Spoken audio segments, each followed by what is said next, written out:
First day Deadpool and wolverine cinema ഉണ്ട്. പക്ഷേ review എടുക്കാൻ കുറച്ച് ലേറ്റ് ആയി പോയി. പക്ഷേ ഈ റിവ്യൂ നാളെ തന്നെ ഞാൻ കഴിയുന്നത്ര എഡിറ്റ് ചെയ്ത് വേഗം പോസ്റ്റ് ചെയ്യാം.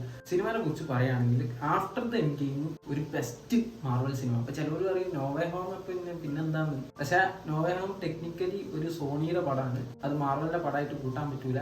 പക്ഷെ മാർവലായിട്ട് കൊളാബറേഷൻ ഉണ്ട്. പിന്നെ എന്താ വെച്ചാല് ഫസ്റ്റ് R-rated മാർവൽ ഫിലിമാണ് ഈ ഡെഡ്പൂൾ ആൻഡ് വോൾവറിൻ. അതുകൊണ്ട് എന്താ പറയാ, രക്തം ഇങ്ങനെ ഒഴുകും, ചോരക്കളിയാണ് ഫുള്ള്. ചോര തെറിയും ഒരു കൈയും കണക്കില്ലാണ്ട് വിളിച്ചിട്ടുണ്ട്, ചോര കാണിച്ചിട്ടുണ്ട്. അപ്പൊ പിള്ളേരെ കണ്ടതിൽ എപ്പോഴും മാർവൽ പടമാണ്, കുട്ടികളെ കൂട്ടി കൊണ്ടുപോകാൻ ഈ ഫാമിലി ഓഡിയൻസ് ഒന്നും കൊണ്ടുപോകരുത് എനിക്കൊരു അഭ്യർത്ഥന ഉണ്ട്. ബാക്കി ഒക്കെ കൊണ്ട് പടം സെറ്റാണ്, കിട്ടില്ല പടമാണ്. എന്താ അറിയോ, ആ തുടക്കം ഒരു 5 മിനിറ്റ് കൊണ്ട് തന്നെ ആ പടം നമുക്ക് ഏത് രീതിയിൽ അഫക്ട് ചെയ്യും, എങ്ങനത്തെ രീതിയിൽ നിങ്ങൾ ആ പടം കാണുമ്പോൾ എൻജോയ് ചെയ്യുന്നുള്ളതൊക്കെ സെറ്റ് ചെയ്തിട്ട് കിട്ടിലാക്കി എടുത്ത് വെച്ചിട്ടുണ്ടാവും. നല്ല രസമാണ്. ഒരു ഫുൾ മാർവൽ, അതായത് ആ തുടക്കം തൊട്ടേ ഓൾഡ് മാർവൽ തൊട്ടേ മാർവലിനെ ഫോളോ ചെയ്യുന്ന ആൾക്കാർക്കെല്ലാം ഇതൊരു എന്താ പറയുക ബഞ്ച് ഓഫ് ട്രീറ്റ് ആണ്. ഭയങ്കര രസമാണ് ഈ പടം. പിന്നെ പറയാനുള്ളത് എന്താ വെച്ചാല് ഈ സിനിമയിൽ സെക്കൻഡ് ഹാഫിലെ ഏത് സീനാണെന്നൊന്നും ഞാൻ പറയില്ല, ചില CGI സീക്വൻസ് ഒക്കെ കുറച്ചും കൂടെ ഒന്ന് ബെറ്റർ ആയിട്ട് ചെയ്യുന്നു. പക്ഷെ ആ മോശമൊന്നുമില്ല, കിട്ടുന്ന സീക്വൻസ് ആണ് അതൊക്കെ.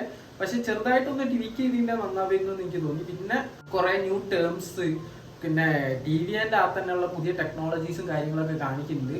ഇതെന്താ വെച്ചാല് മാർവൽ ഫാൻസിന് പിന്നെയും കുഴപ്പമുണ്ടാവില്ല, അവരെങ്ങനെങ്കിലൊക്കെ ഈ ലോക്കി സീരീസ് ഒക്കെ കണ്ടുവരുന്നതുകൊണ്ട് മനസ്സിലാക്കുമെന്ന് വിചാരിക്കാം. പക്ഷെ അതല്ല, ഒരു നോർമൽ ഓഡിയൻസ് ആണ്, സിനിമ മാത്രം കാണുന്ന ഓഡിയൻസ് ആണ്, മാർവലിനെ കുറിച്ച് വലിയ ഐഡിയ ഇല്ലാത്ത ഓഡിയൻസ് ആണ്. കുറച്ചേരം ഇവന്മാരെന്തിട്ട് ഈ പറയുന്നത് എനിക്കൊന്നും മനസ്സിലാവില്ല. അങ്ങനത്തെ ടെക്നോളജിക്കൽ ടേംസും കുറച്ച് പുതിയ പുതിയ കാര്യങ്ങളൊക്കെ അവർ എന്താ പറയുക സെക്കൻഡ് ഹാഫിലൊക്കെ ഇംപ്ലിമെന്റ് ചെയ്യുന്നുണ്ട്, ഫസ്റ്റ് ഹാഫിലും കുറച്ച് കാണിക്കുന്നുണ്ട്. അപ്പൊ അതൊക്കെ ഒന്ന് എക്സ്പ്ലെയിൻ ചെയ്ത് സിനിമയ്ക്ക് കുറച്ചൊരു ബ്രീത്തിങ് സ്പേസ് കൊടുത്തിട്ടുണ്ടെന്നാണെന്ന് തോന്നി. അതുപോലെ തന്നെ സെഡ് സീൻ വരുമ്പോൾ, അതായത് കുറച്ച് വിഷമിക്കുന്ന സീൻ വരുമ്പോൾ അപ്പൊ തന്നെ ഡെഡ്പൂൾ കയറി അതിന് ഒരു കുറച്ച് കഴിയുമ്പോൾ തന്നെ ഒരു കൗണ്ടർ അടിച്ച് സീൻ കോമഡി ആക്കി കാണും.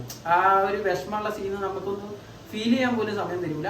അത് സിനിമയിൽ കുറവാണോ എന്ന് ചോദിച്ചു കഴിഞ്ഞാൽ കുറവായിട്ട് ഫീൽ ചെയ്യില്ല. എന്നാലും അത് എന്താ പറയാ, അത് കുറച്ചൊന്ന് സ്പേസ് കൊടുക്കായിരുന്നു. സിനിമ ഒന്നാമത് 2 മണിക്കൂറേ ഉള്ളൂ. ശരിക്കും പറഞ്ഞാൽ ഈ സിനിമ എവിടെയും ലേഖൊന്നായിട്ട് ഫീൽ ചെയ്യുന്നില്ല. ഒരു 15 മിനിറ്റ് കൂട്ടിയിട്ടിട്ട് ചില കാര്യങ്ങളൊക്കെ ഒന്ന് എക്സ്പ്ലെയിൻ ചെയ്ത് കുറച്ചൊന്ന് മൂവ് ചെയ്ത് കൊണ്ടുപോയിട്ടുണ്ടെങ്കിൽ സെറ്റ് ആയനെ. അത് മാത്രമാണ് എനിക്ക് ഫീൽ ചെയ്തത്. പിന്നെ മൊത്തത്തിൽ പറയുകയാണെങ്കിൽ ഡെഡ്പൂൾ പറയുന്ന ഇതൊരു ഓൾ പാക്കേജ് ആണ്, ബെസ്റ്റ് മാർവൽ പടം ആഫ്റ്റർ സോ ലോങ്. അതും മാർവലിലെ ഫസ്റ്റ് R-rated ഫിലിം.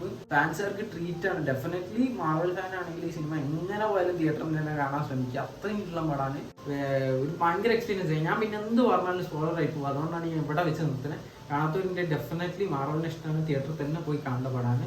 അപ്പോൾ ഓക്കെ, ഈ വീഡിയോക്ക് അത്രയുള്ളൂ. അടുത്ത വീഡിയോ കാണാൻ